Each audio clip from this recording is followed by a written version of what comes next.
You'd never hear me using bad language on the bus. And I have not broken that promise to him all season. And I'm very proud I haven't broken it. The reason I haven't broken is because he's never been on the fucking bus. He never said I couldn't show you language stuff. So, you're gentlemen at the start. Anybody know what that means or what is it? How do you say cheers in Irish? Yeah, sláinte. Take the TE off the end of it. Slán simply means goodbye. Right? So slán, goodbye, sláinte, cheers. Where's fáilte? Fáilte means welcome. You will see little fridge magnets that say Céad Míle Fáilte. It means 100,000 welcomes. Right? I'm sure somebody knows this one now. Póg Mahone. Has anybody heard of that? Tell me. What does it mean? Yeah. This is yes. Most famous Irish saying of all.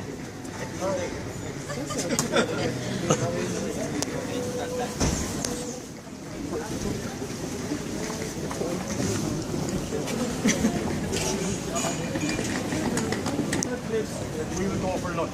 We have two choices, I'll explain it on the bus. We'll have a choice to go for lunch at the cliffs where there's no bar, no alcohol, or we can go to a pub and have some drinks.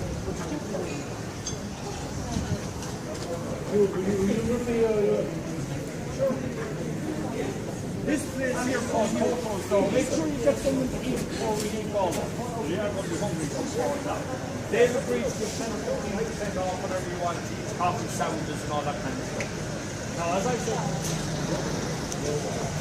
there's no problems with tea, coffee. You're doing line that ticket about it. Now,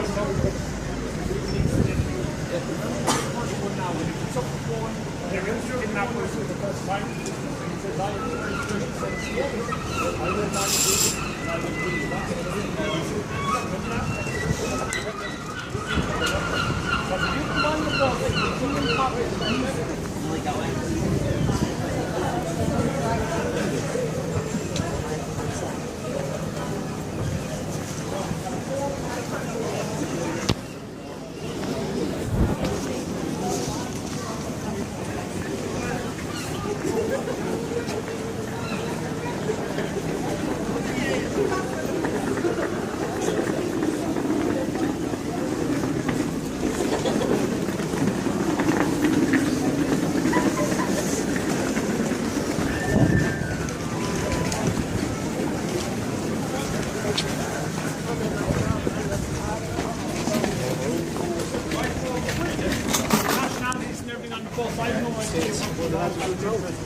If you've got an interest in churches, that is the oldest medical church in the West of Ireland.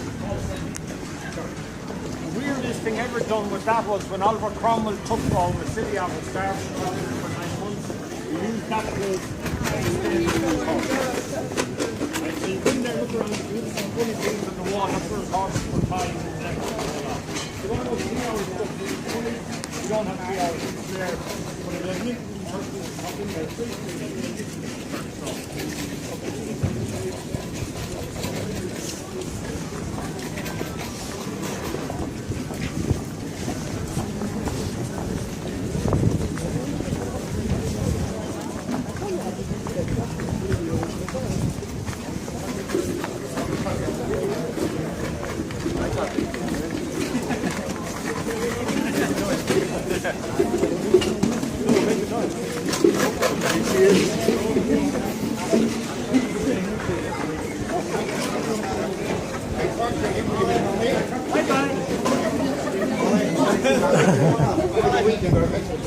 All right, William. All right.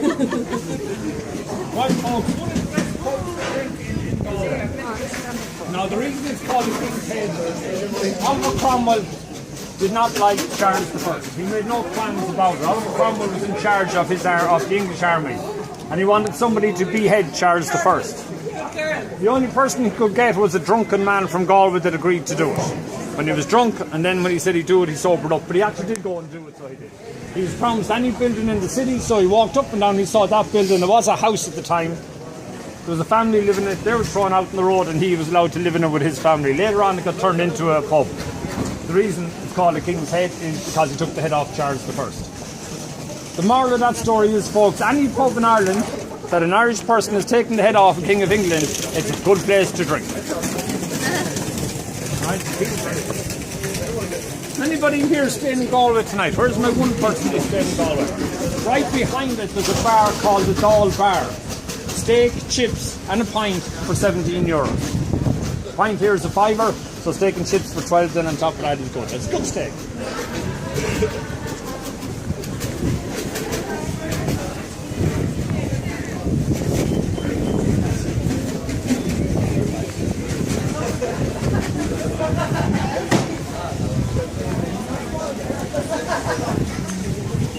What an Aaron sweater looks like, that is them. Sweater, jumper, the same thing. We call them jumpers. They're more technically known as Aaron sweaters. They were made originally on the Aran Islands. They were double stitched and lined years ago. It takes one lady 50 hours to make one jumper, and they usually made it for their own immediate family. They're not double stitched anymore and they're not lined, but they still are nice and they still are heavy. So if you don't live in a cold country, don't bother buying one, because you'll never wear it. Right? If you like black, you just find the black sheep. If you like white, you find the white sheep, and if you like green, you find the green sheep.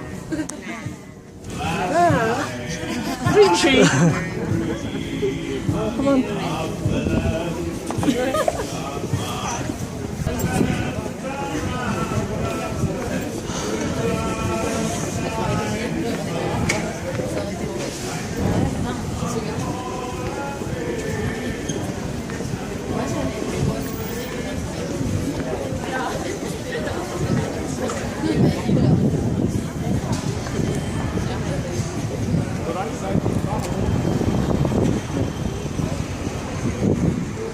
Folks, when I give you free time, someone's going to get back on the bus and going to say, Damien, what was the picture of the animal on top of the shop?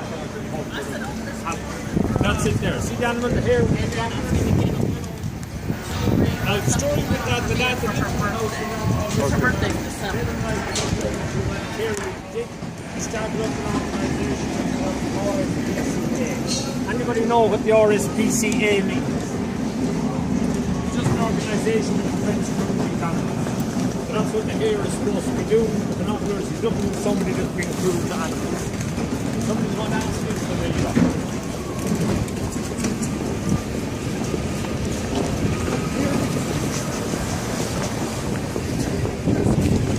Got it.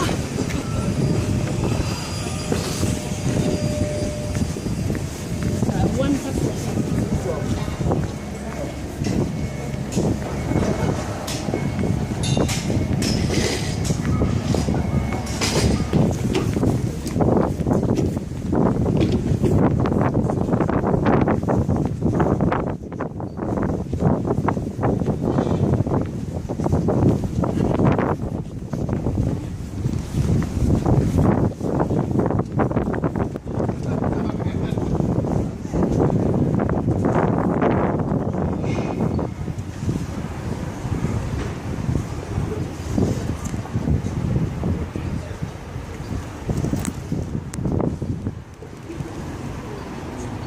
Castle was the oldest. This is called Drake's Castle. He was the man who was in charge of the city when Oliver Cromwell came and attacked it.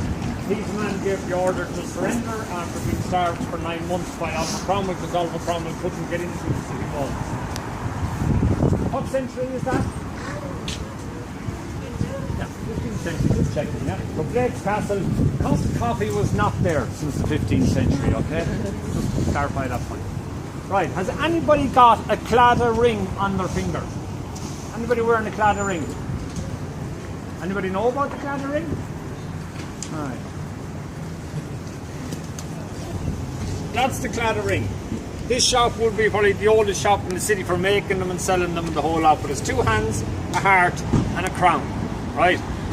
The story with the Claddagh ring is the most fucked up love story ever in Ireland. And I'm going to tell it to you now and you'll see why. That area over there where those houses are, that is the Claddagh. It is a real place in Galway City. Galway and Spain had a massive trade for years. The King and the Queen of Spain heard about it, so they decided to come forward and see what all about the Galway princess. The minute the princess got off the ship, this young man didn't have a sword, he fell madly in love. She was better than electricity, everything, better than a slice of pan. Bread, slice of pan. Better than that. No, bread was nice and fresh. Gorgeous. She was even better than that, so she was.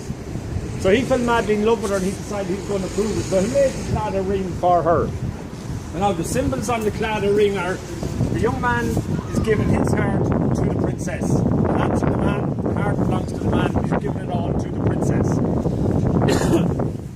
The king and the queen heard about it and said, no, it's not going to happen. She's rich or poor, so they put her in the ship and sent her back to Spain.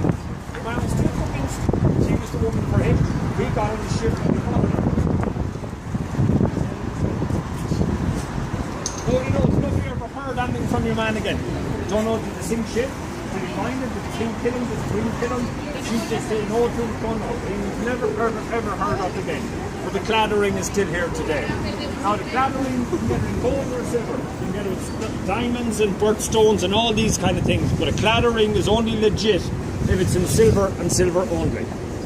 Now, depending on the way you wear it, if you wear it with that part going down towards your nail, that means you're available or you're looking for a relationship. Wear it with that part going up your arm towards your heart, that means you're taking or you're in a relationship. 20 euros or 5,000 euros. Depends on what your own budget is. But silver and silver only. Okay?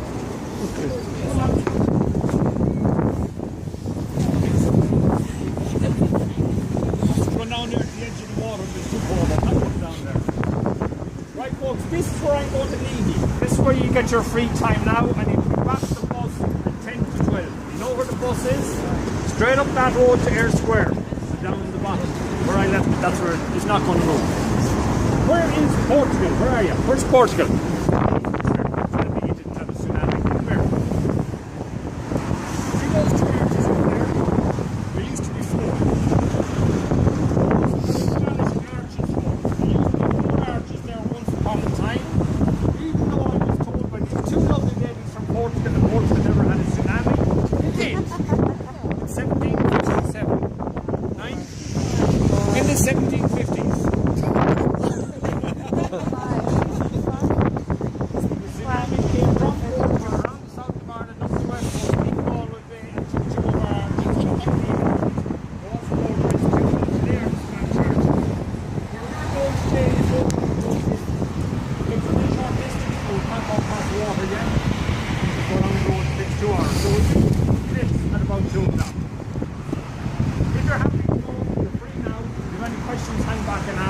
Make sure you're back on the bus.